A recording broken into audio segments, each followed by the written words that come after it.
What's up guys, welcome back to the channel, and today we will be installing a brass bumper mount from Injora for my TRX-4 Sport.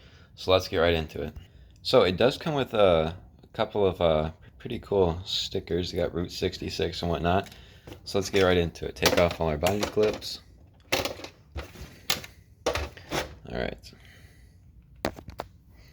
Alrighty, so might as well take out the battery just to make it a little bit lighter and less stuff in here to deal with.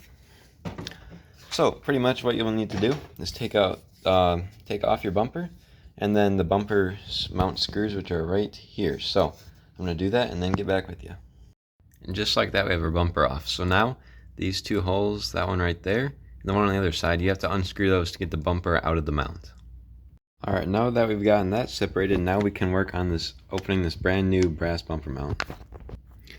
Alright, check out this brand new bumper mount. This thing is pretty heavy, so let's go get this thing installed. So pretty much you just do the exact same steps but in reverse. So I'll show you what it looks like when I'm done. Alright, I gave the bumper a little washing as long as it's off, but there we go. This thing is much better than the old one. So you can see it's a lot bigger and beefier, so that means more weight. And there we go, we got the brand new brass Injora bumper mount on.